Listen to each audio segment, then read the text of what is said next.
"It's your brother's birthday, we won't come." That's what my father said when I called to tell them that Ethan me husband was gone. No pause, no emotion. Just that.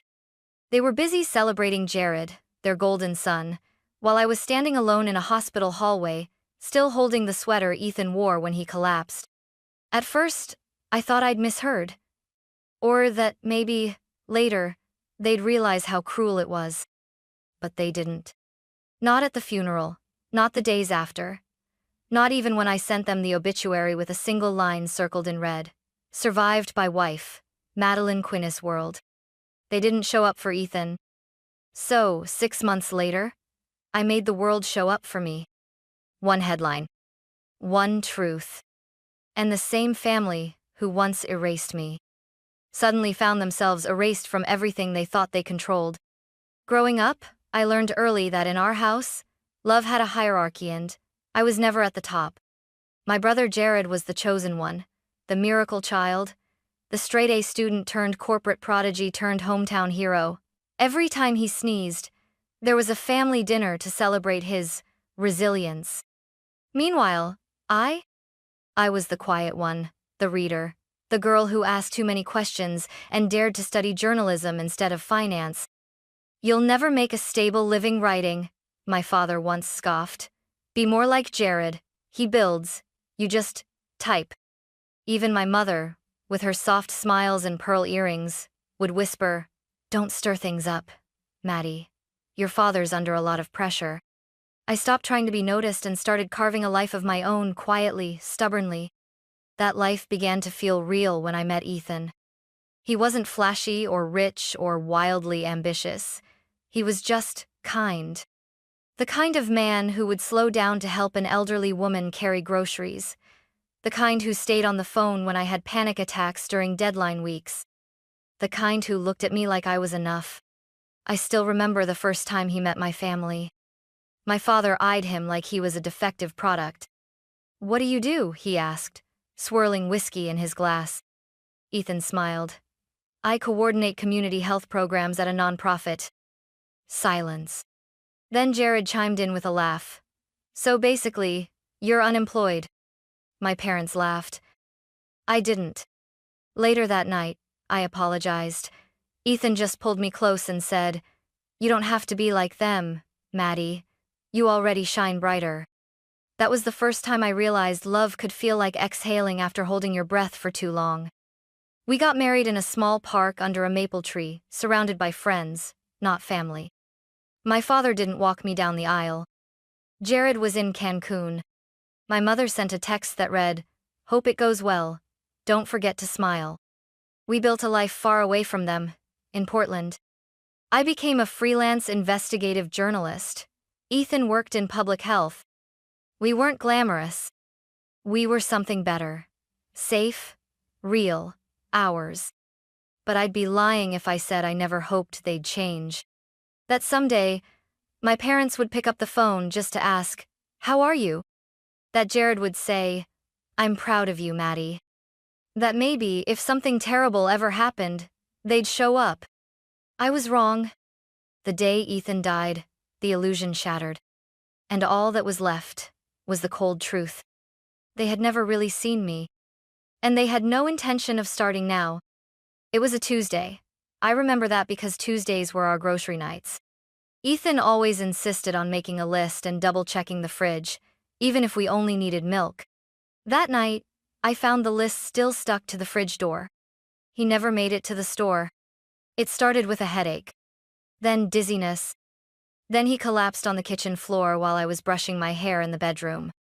I heard the crash and ran in to find him lying there, his lips pale, his eyes wide with confusion. He tried to speak, he always tried to speak, but all that came out was a whisper of my name. Mads. The ambulance came fast. I rode with him, clutching his hand, repeating, "You're okay, you're okay, you're okay." But he wasn't. At the hospital, they told me it was a brain aneurysm, massive, inoperable. I sat next to him in the ICU, the beeping machines filling the silence. His skin was still warm, his chest rising and falling slowly. I kept talking to him. I told him about the chicken pot pie I was going to make, how I'd finally fixed the leaky sink, how the cat had found his missing sock.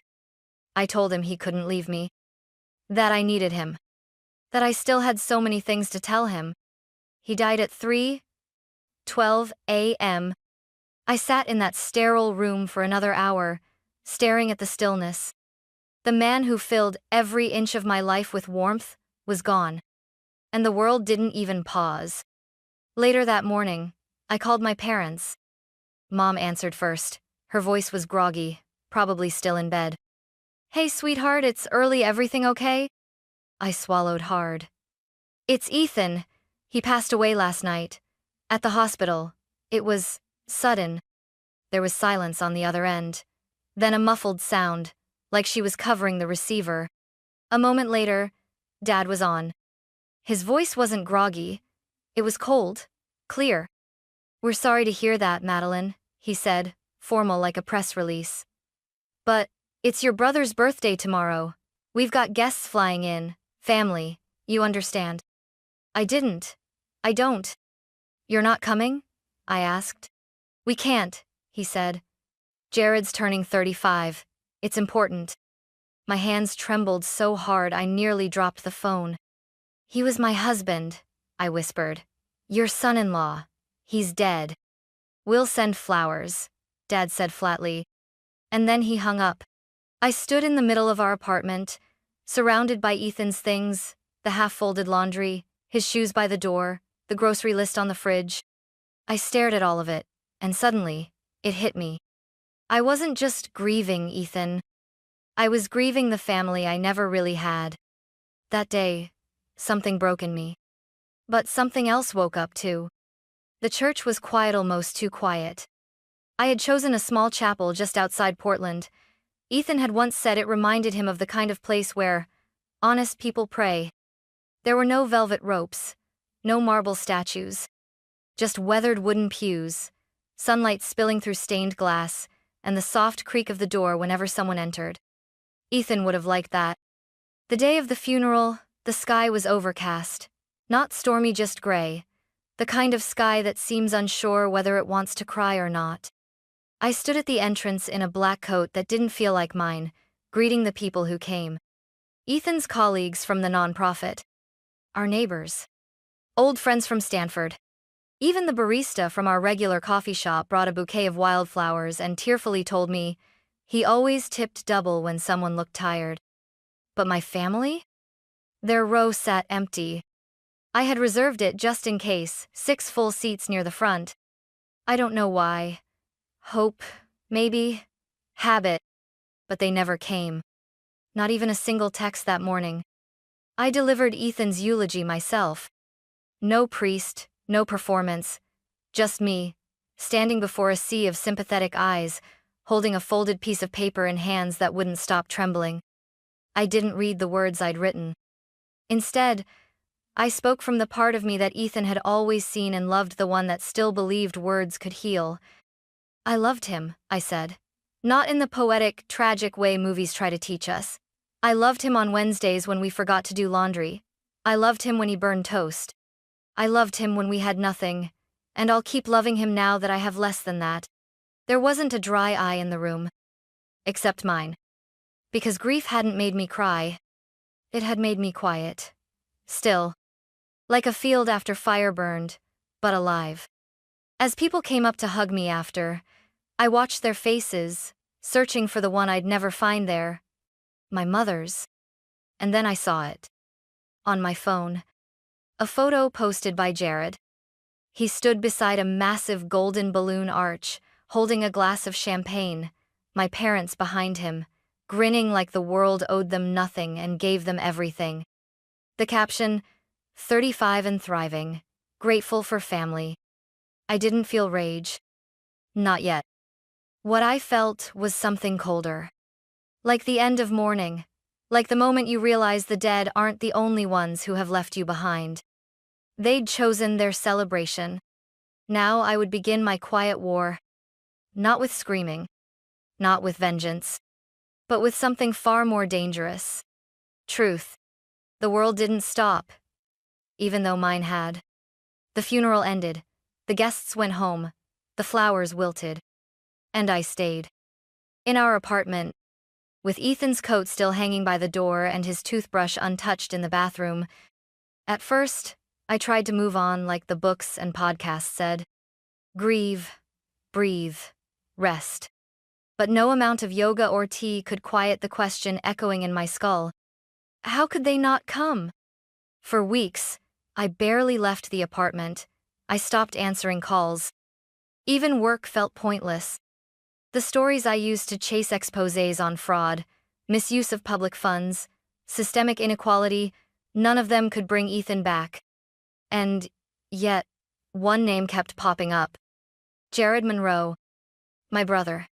The prodigy. The golden child. The community leader now featured in interviews across California, promoting a new civic engagement initiative for young professionals. He wore crisp suits, gave perfect sound bites, talked about impact and integrity. But I knew Jared. I knew what he looked like when no one was watching. Entitled, careless, addicted to praise. Then I saw something strange. One of the nonprofits listed under his campaign had been flagged in a separate report: fund misallocations, questionable vendor relationships, donors unaware their money was being rerouted. I opened my laptop. It was 2:47 a.m. And for the first time in months, I felt awake. I started pulling records. Donations, grants, press releases, IRS filings. It was all there, hidden in plain sight: shell accounts, fake community outreach programs, invoices for consultants that led to Jared's college roommate and his fiancée. The man my parents celebrated while ignoring their grieving daughter was siphoning thousands in public money under the banner of doing good. For a while, I just sat with it, staring at the evidence, feeling the weight of it. Not just the fraud, but the insult, the audacity of it all. They didn't show up for Ethan's funeral, but they kept showing up for Jared's lies. And suddenly, something inside me clicked. A switch flipped. A voice whispered, "This is your story." I had spent years giving other people a voice, exposing wrongdoings, amplifying the truth. Why not now? Why not this? I didn't want revenge. I wanted accountability. I wanted my parents to finally see the cost of their choices. But more than that, I wanted the world to see me. Not the forgotten daughter. Not the emotional one. Not the background character in Jared's highlight reel. I was Madeline Quinn. Widow, writer, witness. And I was about to turn silence into something sharp enough to pierce through the Monroe family facade. I didn't publish the story right away. This wasn't just journalism. This was personal. And personal, when handled carelessly, becomes poison. So, I treated it like I would any investigation: meticulously, ruthlessly, professionally. I created a separate file on an encrypted drive. No names, just initials. No locations, just timestamps and figures. I needed this to be bulletproof. Not just for legal protection, but for me. For Ethan. I interviewed anonymous donors, tracked shell accounts, and pulled archived interviews where Jared made bold claims I could now prove were lies. I compared receipts from the fake community garden Jared's campaign claimed to fund with photos of an empty lot full of weeds and trash. I even found the name of the company billing the nonprofit Brightstream Solutions registered to a P.O. box that traced back to Jared's college roommate's dog walking business. He wasn't even trying to hide it. I thought about confronting him directly, sending him the files, letting him sweat.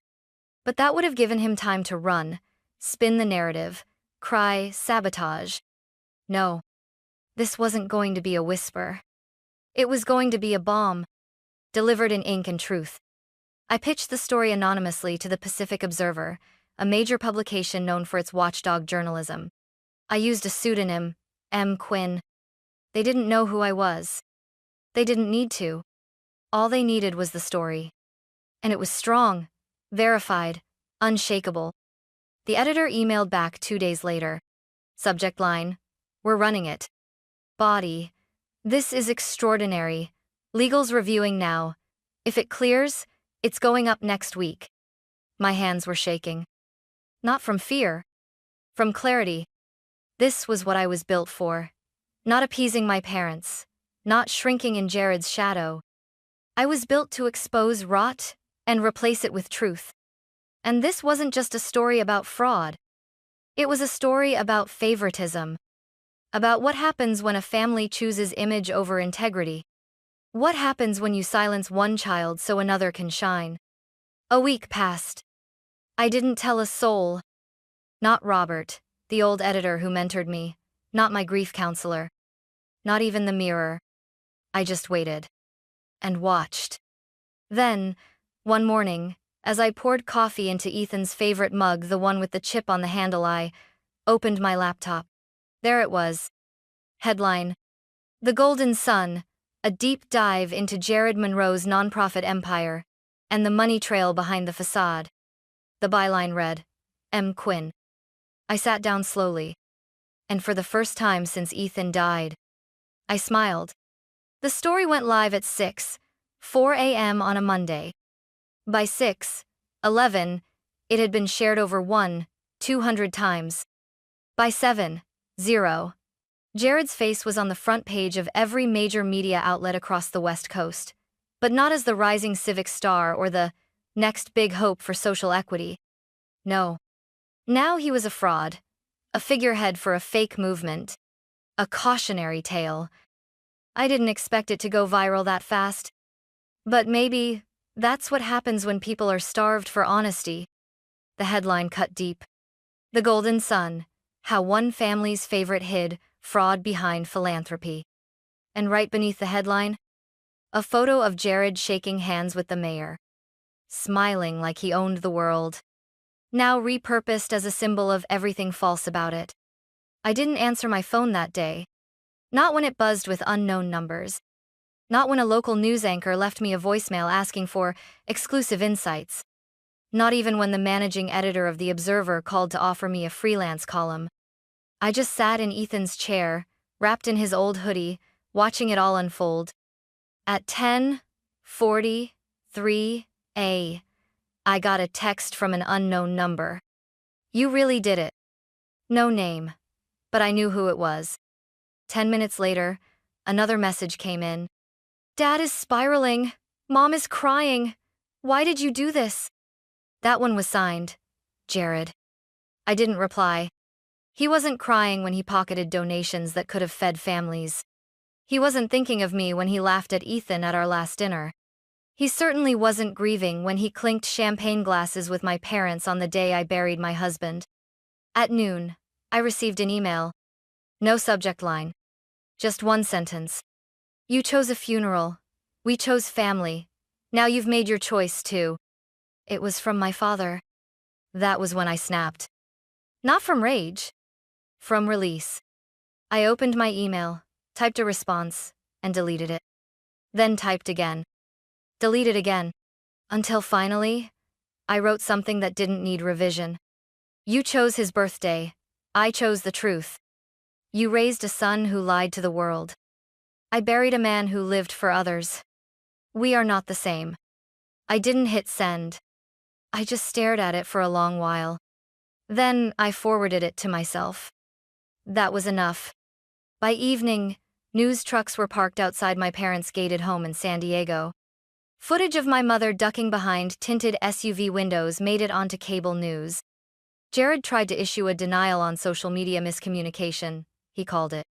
But screenshots don't lie. Wire transfers don't lie. Paper trails don't lie. And the public?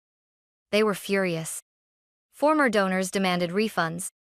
The city council voted to revoke partnership grants. One of the fraudulent vendors was subpoenaed. The IRS opened an audit. And me? I stayed silent. Because the truth doesn't need to shout when it's this loud. 2 nights later, there was a knock at my door. I opened it to find my mother.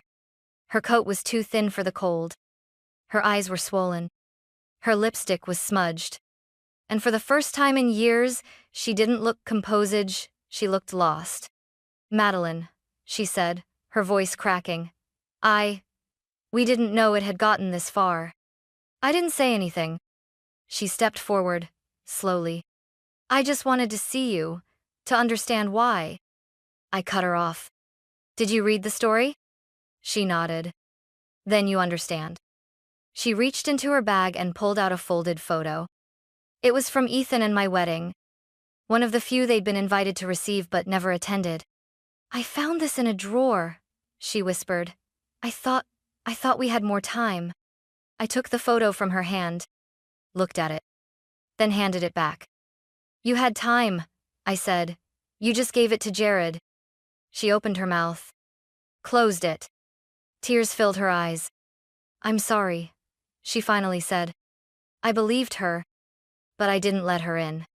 Because forgiveness isn't always a key, it's a boundary. "I hope you find peace," I told her, "but not at my door." And I shut it. Gently. Finally. That night, I didn't cry. I didn't rage. I sat with Ethan's notebook, the one he used to jot down ideas for food justice and community programs. On the last page, in his familiar handwriting, he had scribbled, "The truth always feeds someone." I closed the book and whispered, "It fed me." And I meant it. After the firestorm came the stillness. Jared disappeared from the public eye. His accounts went dark.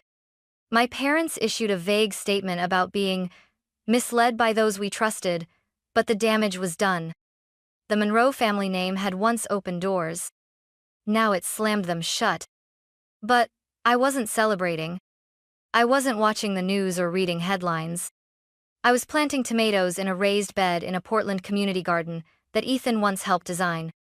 A place where kids could learn to grow their own food, where seniors could pick herbs for free, where no one asked what your last name was. That was where I started going every morning. No emails, no deadlines, just dirt and sun. Some days I read to the children who came there. Some days I just listened. And every time a child ran up to me with dirt-covered hands and a grin, I saw a flicker of Ethan's eyes. My work as a journalist didn't stop, but I changed the way I did it. I wrote under my real name again, Madeline, Quinn, no longer hiding in initials. I focused on stories about neglected communities, underfunded shelters, unheard voices. And for the first time in my career, editors listened. Readers responded. Donors showed up. One day, an email came from a foundation I hadn't heard of, offering funding to expand the community garden into 3 more cities. The sender? A woman who had lost her husband too. She signed off with, "Your words gave me permission to heal." That sentence stayed with me. Because that's what this had become. Not revenge. Not justice. But permission. To grieve. To let go. To rebuild without needing permission from those who never gave it. I didn't hear from my mother again. And I was okay with that. I had stopped waiting for an apology to feel whole. I had found wholeness in small things. In growth, in children's laughter, in truth. In knowing that while they had erased me from their family tree, I had planted something that would outlive them all. It was autumn again. The air was crisp, and the leaves had begun their slow golden descent just like they did the day Ethan proposed, under that tree near the river trail, where we'd packed peanut butter sandwiches and a lukewarm thermos of coffee. I drove out to the cemetery just after sunrise. No camera crew, no news story. Just me, a thermos, and a bouquet of marigolds. He always said marigolds looked like tiny suns trying to stay awake. I used to laugh at that. Now, it made me cry. But not today. Today, I sat by his grave and read him my latest column about the Portland kids who built a greenhouse out of recycled windows and leftover wood, with herbs named after their grandparents. The one who named her rosemary plant Gloria, because Grandma always smelled like soup and sass. Ethan would have loved that. I traced my fingers across his name carved in stone. Ethan Quinn. Beloved husband, community builder, lover of rain and ridiculous sandwiches. Beneath that, my addition etched months after the burial. The truth always feeds someone. That was his legacy. Not just the meals he helped deliver. Not just the laughter, or the long walks, or the quiet strength he gave me in the dark. But this unshakable belief that telling the truth even when it hurts is still an act of love. And I had done that. For him. For me. Even, in a way, for themy, parents who now had no illusions left to hide behind. As I sat in the quiet, sipping from the thermos, and listening to the wind through the trees, I realized something I hadn't felt in a long, long time. Peace. Not the kind that erases grief, but the kind that coexists with it like two rivers running side by side, never colliding, just flowing. I placed the marigolds gently by the stone, then stood, brushing off my coat. I kept my promise, I whispered. And I'll keep going. You gave me a life worth continuing. A breeze passed through, warm and fleeting. I closed my eyes and imagined it was his hand against my cheek, his voice whispering, "I knew you would." I turned, walking back toward the garden across the street, the one with the new mural going up. Bright, messy, alive. Just like him. And just like me.